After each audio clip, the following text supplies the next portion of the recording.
El Mostrador TV presenta la entrevista del día, con la conducción de Santiago Escobar. ¿Qué tal? El Mostrador Televisión, en la entrevista del día estamos con Rafael Vicuña, bioquímico de la Pontificia Universidad Católica. Él es miembro de la Academia de Ciencias de Chile y además miembro de la Academia de Ciencias del Vaticano. Así es. Bienvenido. Bueno, muchas gracias. Muchas gracias por la invitación. Encantado. Segunda vez. Segunda vez hablar de un tema muy interesante y polémico algunas veces. Bueno, no solamente polémico, sino bastante desconocido en general. Este es un tema que hoy día trasciende, va más allá de los temas meramente productivos, agrícolas. Tiene que ver con calidad de vida, con forma de vida de la gente, con confianza. Y Chile es un país de gente desconfiada. Entonces, acostumbramos a desconfiar de las cosas y además no nos informamos sobre las cosas. Entonces, por eso le hemos invitado para conversar de este tema. Qué bueno. Se acaba, primero hay por iniciativa gubernamental, ¿no es cierto? Se acaba de aprobar o ratificar finalmente la modificación del UPOV, que es el Acuerdo Internacional de Protección de especies vegetales. De especies vegetales. Exactamente, al cual Chile pertenece hace 16 años. Lo que pasa es que ese convenio es del año 61 y se ha ido renovando, el 72, el 78, el 90 algo, el 91. Y Chile me parece que pertenece desde el año 96. Pero Chile pertenecía de acuerdo al protocolo del 78. Entonces Chile no había ratificado el del 91 y eso fue lo que se acaba de hacer. ¿Y los protocolos qué es lo que hacen respecto de las anteriores Bueno, dan versiones? más especificaciones sobre las protecciones, ¿no? Hablan de plazos, hablan de deberes y derechos. Yo no sé exactamente los detalles en los cuales difieren los protocolos en sus respectivas revisiones, ¿no? Pero todas versan sobre protección intelectual de innovaciones en el área vegetal. Ya lo que están orientados es básicamente a poner una certidumbre sobre las propiedades de la semilla, ¿a qué? De las plantas. De las plantas en el fondo general. yo diría que la esencia es propiedad intelectual. Porque si hay una compañía, por ejemplo, o una universidad, o un grupo de agricultores que desarrollan una nueva una variedad con una vegetal, ¿no es cierto?, con una propiedad específica, bueno, es justo que ellos tengan un beneficio sobre ese, entre comillas, invento, sobre esa innovación. Es lo que se da en todo orden de cosas, en este caso en el orden de los vegetales. Entonces se establecen plazos, por ejemplo, por cuánto tiempo va a estar protegido de eso, etcétera, qué tipo de beneficios va a tener el inventor, el obtentor, como se, porque hay toda una nomenclatura aquí, ¿no? Entonces, es la protección de la propiedad intelectual, así como sea en la industria farmacéutica, en la industria electrónica, etcétera, que es justo que la gente que gastó tiempo y esfuerzo y recursos en desarrollar una variedad tenga beneficios sobre ella. Siempre ha habido una visión crítica sobre esta propiedad intelectual sobre las especies vegetales, fundamentalmente por lo siguiente, por la asimetría de poder de investigación, de clasificación y de desarrollo que tienen los países, y por lo tanto entonces esto genera una aceleración en países desarrollados, que son los que tienen mayor capacidad de clasificación, y los países menos desarrollados, que son los propietarios naturales, dicen muchos, ¿no es cierto?, los objetores sobre todo, los que tienen las condiciones naturales de la existencia de estas especies, pero que sin embargo de las cuales, siendo originarias, siendo oriundas de ahí, no son de su propiedad. A ver, lo son. ¿Eh? Lo que pasa es que aquí es la innovación. Aquí, sobre esa semilla. Claro, es la innovación. O sea, todos los países y los agricultores que están cultivando determinadas plantas lo van a poder seguir haciendo. Lo que pasa es que se aparece una nueva variedad, que es nueva, que no se haya cultivado nunca, que sea, son varias las cualidades, nueva, que haya una innovación, digamos, que sea estable, que sea homogénea, que sea distinta. Entonces no se va a tocar lo que ya está.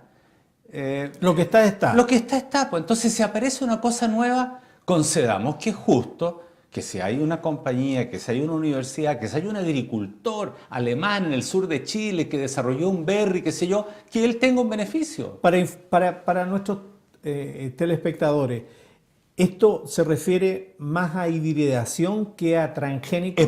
A ver, es por cualquier medio que se obtenga una nueva variedad, por cruzas genéticas naturales, por injertos, por mutaciones o por ingeniería genética. Por eso es que puede tener que ver con los transgénicos, pero puede no tener que ver. Son nuevas cualidades de plantas. Una de las herramientas que hay para producir nuevas cualidades, ¿no es cierto?, una bastante efectiva y hasta el momento demostrada, inocua, son los transgénicos. Una de las herramientas que hay, pero hay muchas otras.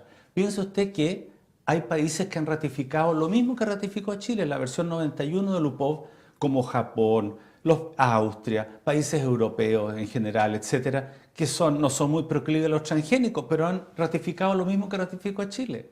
Entonces, la gente lo ha asociado, me parece por desconocimiento, ¿no?, con los transgénicos, pero no tiene nada que, bueno, no es que no tengan nada que ver. Puede en una variante tener que ver con los transgénicos, pero puede no tener que ver también. Bueno, esto que acaba de ocurrir en el Congreso chileno en general, que vastos sectores han dicho es altamente positivo porque nos actualiza desde el punto de vista de temas que son Uno no puede quedarse en la historia atrás, uno no puede quedarse, hay que subirse al barco del progreso. Sin embargo, ha traído también una discusión sin información. Yo creo que es por eso. ¿Le parece que esta falta de información no es un deber de política pública informar también? Es decir, comunicar, explicarle a la gente, porque el conocimiento osmótico en esta materia no existe. La pregunta es quién lo hace, porque hay algunas áreas, hay algunas materias que tienen ciertas especificidades, ¿no?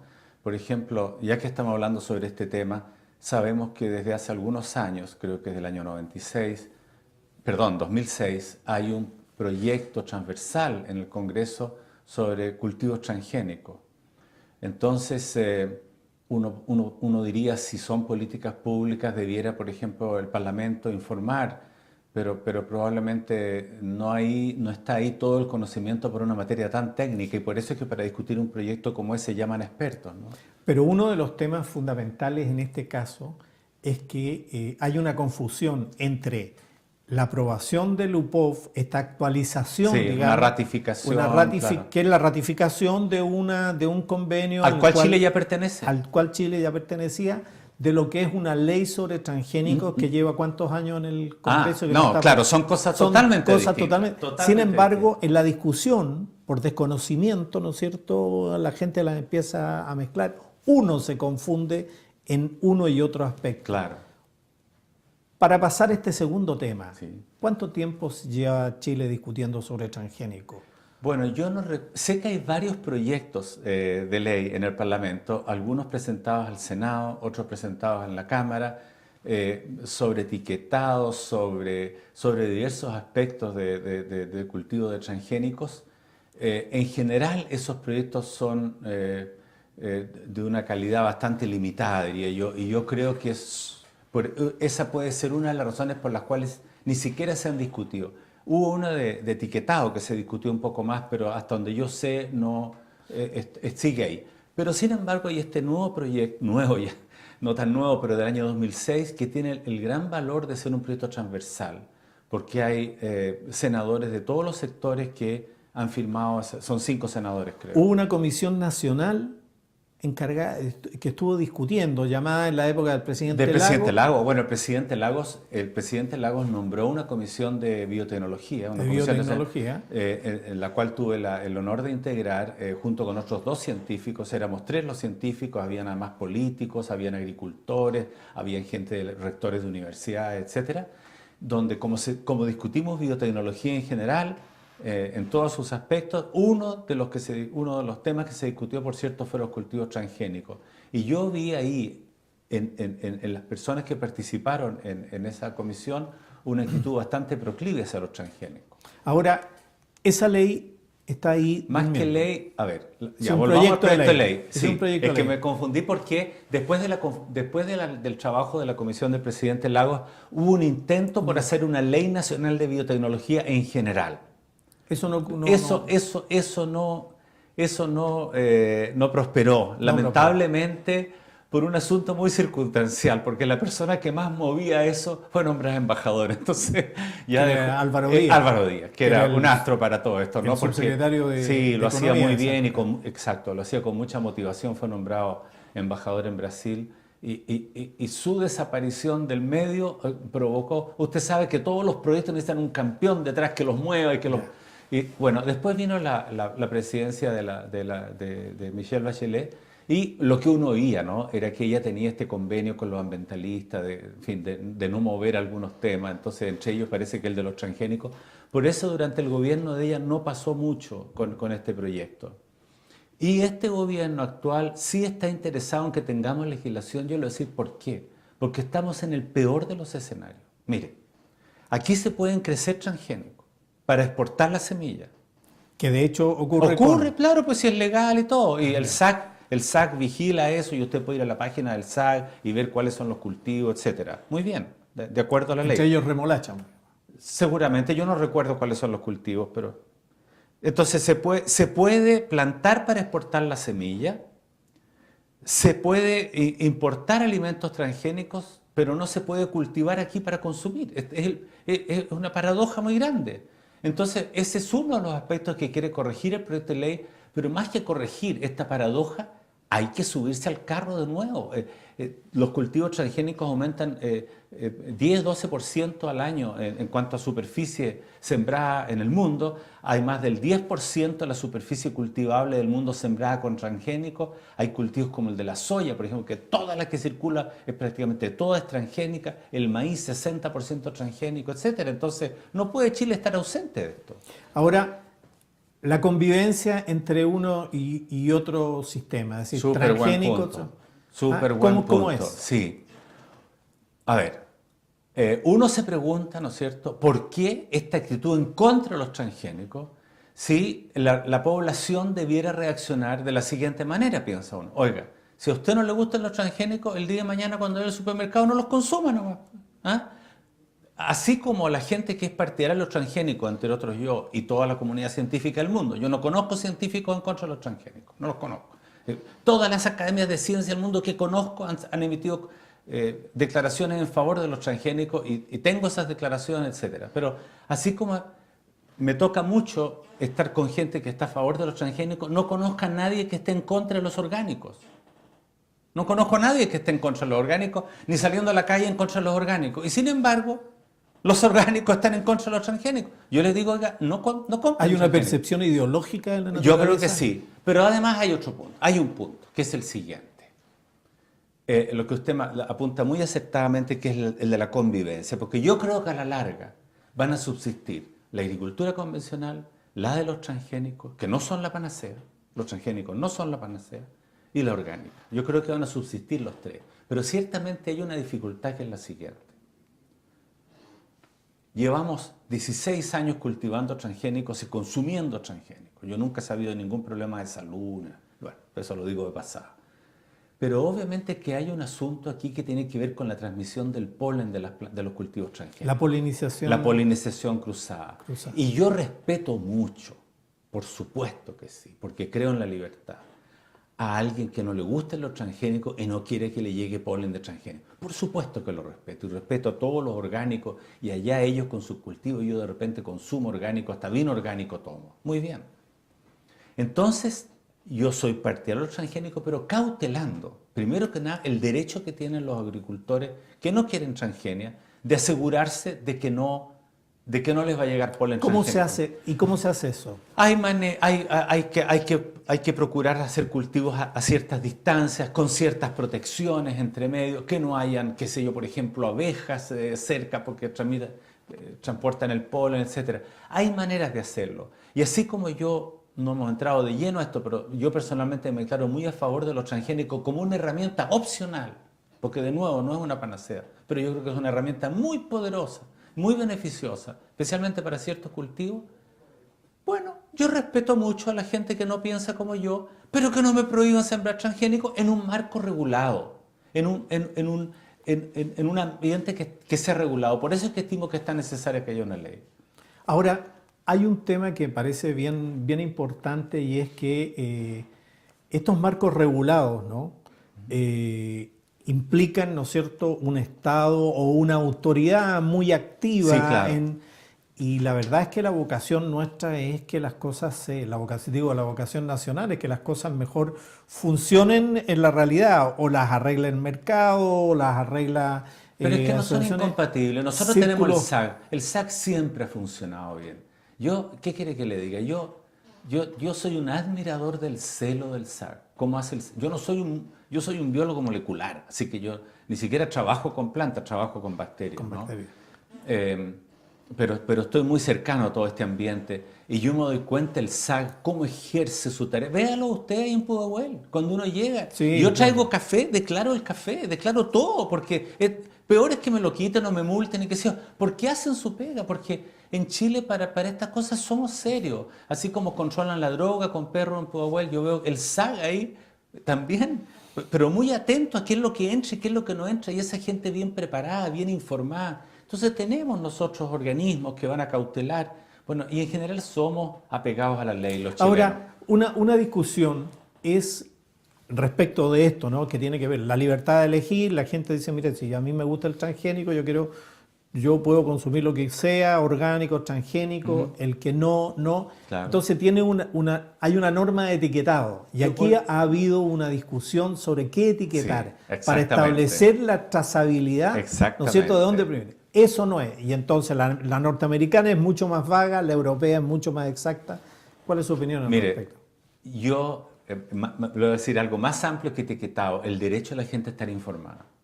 Yo también soy el campeón de eso. La gente merece estar informada para que pueda elegir. Y la pregunta es cómo se informa. En este caso, por etiquetado. Y de nuevo, la pregunta es cómo se etiqueta. ¿Qué se etiqueta? Hay un proyecto de ley en el Congreso particularmente para el etiquetado, pero además este proyecto transversal que hay aborda el tema del etiquetado. Y yo personalmente soy partidario de informar bien a través del etiquetado, en este caso, pero dar cierta libertad. Por ejemplo, no darle una connotación negativa, porque como la gente no sabe lo que es, darle cierta libertad al productor para que, informando que eso está modificado genéticamente, lo haga en términos que sean realmente educativos. Yo voy a improvisar un par de ejemplos, con comillas. Por ejemplo, este vino está preparado con uvas modificadas genéticamente para mejorar su propiedad antioxidante. Por ejemplo. Versus, muy atractivo sería. Claro. Versus, estos tomates son transgénicos, así que infórmese bien antes de consumir, por ejemplo. Claro, la gente no sabe. Fíjese que yo tuve contacto con unos inversionistas que vinieron hace unos años a Chile a poner una planta de esterilización por radiación. Es tan común esterilizar por radiación. Todo el material quirúrgico, varios alimentos. La NASA esteriliza los alimentos de los astronautas por radiación. Por radiación. Claro, uno irradia y ahí está, irradió y punto, y mató a las Y bacterias es muy y los baja gérmenes. la radio, claro. Y a muy baja dosis. Y punto, eso no queda radioactivo.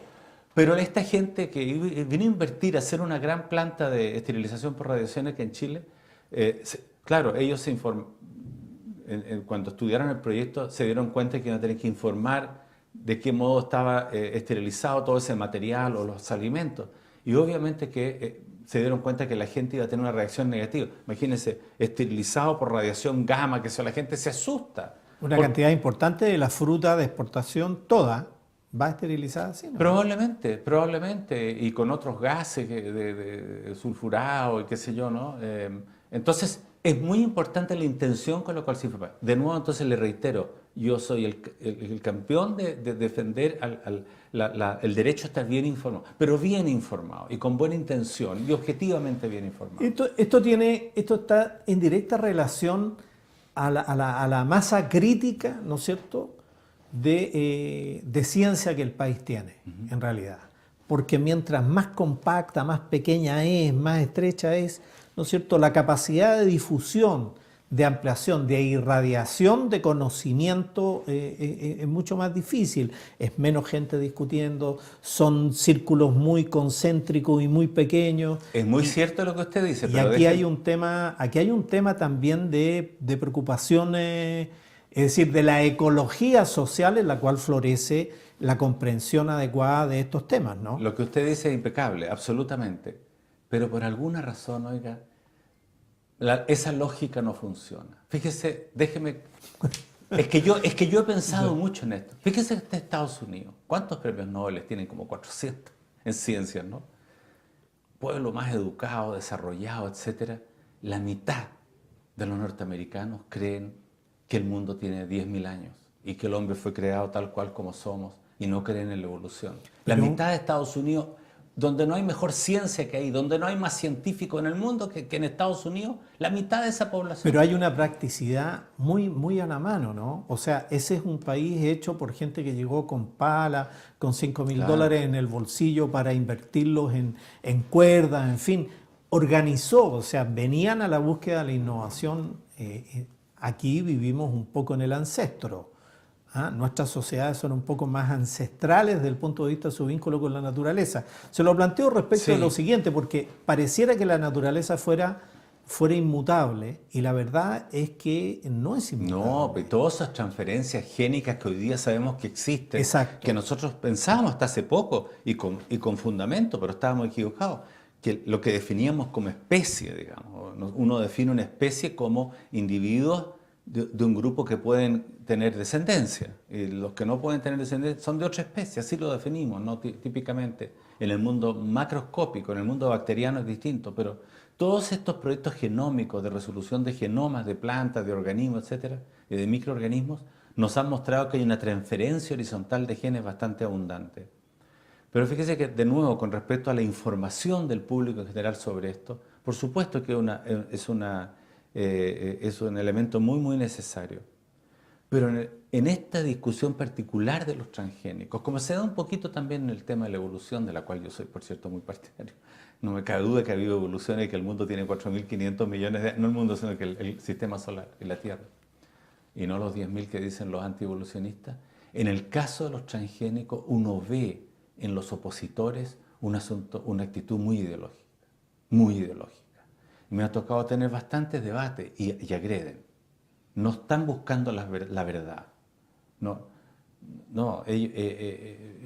verdad es que los argumentos se le han ido acabando. Entonces, como no tienen muchos argumentos, agreden.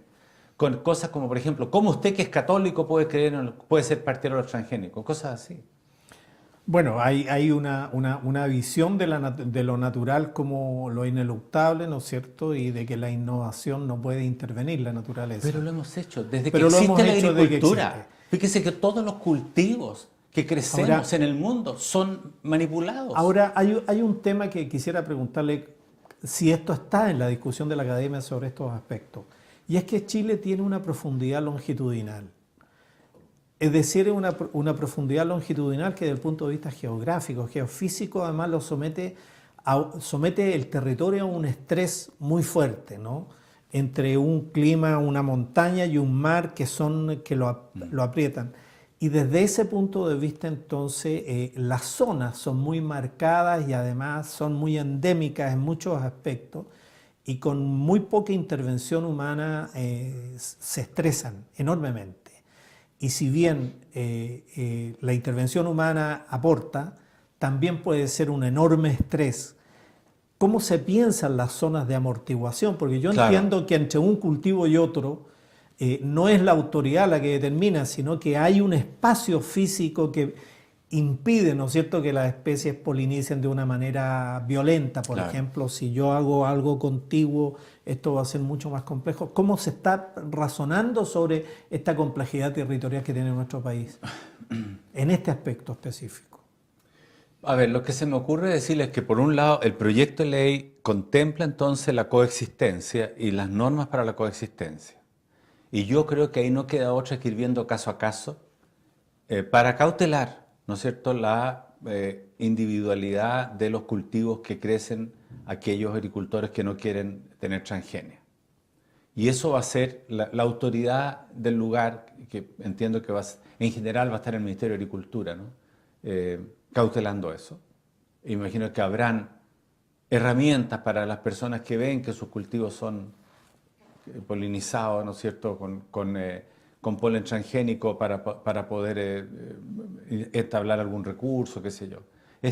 Está la normativa para la coexistencia, pero también viene en el proyecto la declaración de zonas que son libres de transgénico, donde va a ser mucho más estricta, a ver si recuerdo bien, porque no leo el proyecto desde antes del verano, ¿no? Porque no me ha tocado verlo. El año pasado trabajé bastante en el proyecto con algunas indicaciones en que estuve en una comisión del Ministerio de Agricultura. Pero recuerdo, por ejemplo, que hay ciertas zonas que reciben un nombre, donde no va a estar permitida la transgenia, a no ser para proteger esa misma especie. Eso es lo que recuerdo del proyecto. O sea, es decir, una zona hay de zonas amortiguación. no, estoy refiriendo a regiones. Me estoy refiriendo a regiones completas, a extensas zonas. No me atrevo a decir libres de transgénicos, ¿ah? Pero porque no recuerdo si es esa la terminología que se usa, pero donde va a estar prohibida la transgenia de ciertas especies. Bueno, lo que pasa es, le hacía esta consulta porque si bien Chile tiene esta profundidad longitudinal, estratégica longitudinal, tiene además unas zonas tan marcadas desde el punto de vista de su ecosistema y al mismo tiempo con actividades que podrían beneficiarse mucho de la transgenia, por ejemplo, como es el norte, con estrés hídrico, con mucho sol, etc. Y otras, en cambio, donde la existencia de la transgenia podría presionar, digamos, un ecosistema que es mucho más rico, que tiene más aguas, que es más lento desde el punto de vista evolutivo y por lo tanto sus defensas fisiológicas naturales son muy menores. Y entonces, la sensación de que esto debiera discutirse de una manera mucho más técnica, más ¿no? técnica Sí. Y al mismo tiempo más colectiva. Alguien, esta es la sensación y se lo pregunto, usted como científico está produciendo pensamiento para esto. Alguien no está contando todo lo que tiene que contar sobre esto, ¿no?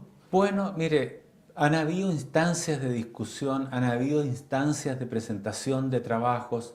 A mí me ha tocado participar en 2 veces, me tocó hace un par de años en congresos convocados por agricultores. De hecho, estuve hace unos pocos meses en un congreso en Temuco organizado por, creo que se llama Nutrigrano, una cosa así, un grupo de agricultores. Esto tuvo difusión por la televisión y todo.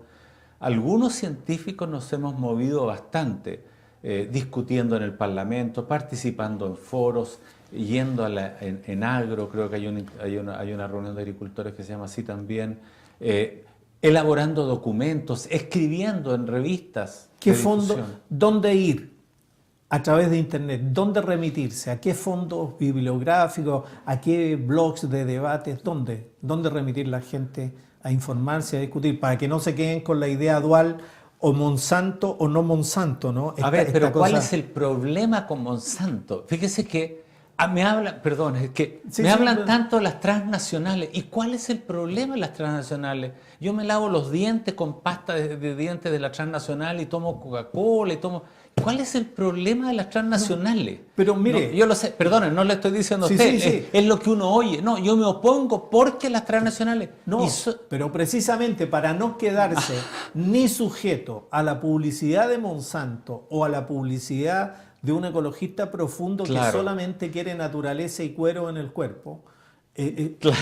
No, ¿dónde ir? ¿Dónde informarse? A mí lo que se me ocurre en este momento es recurrir o acceder a las declaraciones de las academias de ciencias. La Academia Chilena de Ciencias tiene una declaración, la Academia del Vaticano tiene una declaración, eso se encuentra en la página web del Vaticano, hay que ir a la Academia Pontificia y de ahí se pincha la declaración de la Academia de Ciencias del Vaticano. Más que de una declaración oficial de la Academia de Ciencias del Vaticano, es un grupo de estudio que fue convocado por el Vaticano y que sacó una declaración, pero sesionando en el Vaticano. Y yo participé en eso. La Royal Society tiene una declaración, la Academia de Ciencias de Estados Unidos tiene una declaración, la Academia de Ciencias de Brasil tiene una declaración.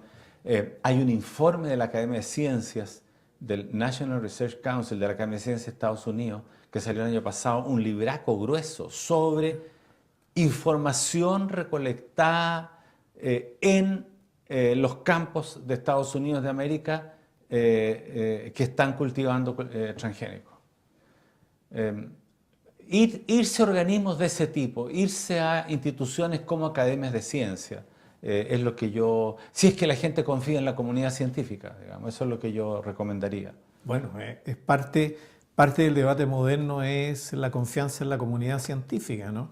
Y en el país, que este es un país de baja confianza interpersonal. Los Sí. chilenos no le creemos nada a nadie. Dice que un 13% de la gente le cree a otro. Bueno, Seremos la verdad, engrupidores a lo mejor. Pero fíjese que la Academia de Ciencias de Chile ha sacado muy pocas declaraciones, muy pocas sobre temas de contingencia. Y una de ellas es esta, que la sacó hace 3 o 4 años atrás. Yo creo que debiera estar en la página web de la Academia Chilena de Ciencias la declaración sobre los transgénicos. pero no cabe duda, y usted estará de acuerdo entonces, que este es un tema que merece discusión, Por merece supuesto. porque está muy atrasado y las cosas que no ocupan, que no capturan por sí mismas el centro de la agenda no avanzan, No, y porque no tienen un motor como Álvaro Díaz, Claro. por ejemplo, que empuje, ¿no? Claro, y orientar bien a la gente. El UPOV que acaba de ratificar el Congreso chileno, bueno, ¿qué tiene que ver con la transgénica? Tiene poco que ver, pero ponerlo en su lugar, ¿qué fue lo que hizo Chile ahora? Que es lo mismo que había hecho hace 16 años atrás, ¿no? Que adscribir a este... Usted es bioquímico, pero la enseñanza y el aprendizaje hoy día viene desde la fase más temprana, ¿no es cierto? Los chilenos en general no avanzamos mucho conociendo nuestro medio, la educación está muy lejos de esto, la educación, lo simple, no me estoy refiriendo a lo complejo científico, sino a la base, que es la que permite los desarrollos científicos. Sí, bueno, se están haciendo esfuerzos. Mire, yo mañana mismo tengo por primera vez, nunca había participado en una reunión de elaboración de programas de ciencia para la educación básica. Mañana tengo una reunión sobre eso. Hay preocupación. Y yo creo que el énfasis hay que ponerlo en orientar bien a los estudiantes, porque ellos tienen hoy día, los jóvenes tienen una capacidad enorme de autoeducación, de una capacidad tremenda de acceder a la información y hay que enseñarles cómo hacerlo. Y yo creo que ese es el gran desafío. ¿Cómo ha cambiado de parte nuestra el modo de enseñar? Porque nosotros, más que pasar materia como se pasaba antes, ese no es el problema ahora, Ya es no es el problema. cómo enseñarle al alumno a buscar la buena información. Yo creo que ese es el gran desafío que tenemos a todo nivel de la educación, incluido el universitario. Bueno, terminamos hablando de educación, aunque Sí. empezamos con transgénicos. Muchas gracias por venir al Encantado. Mostrador Televisión. Muchas gracias por la invitación. Muchas gracias. En la entrevista del día con don Rafael Vicuña, bioquímico de la Universidad Católica, miembro de la Academia de Ciencias de Chile, transgénicos, educación y en realidad, información sobre todo. Muchas gracias. El Mostrador TV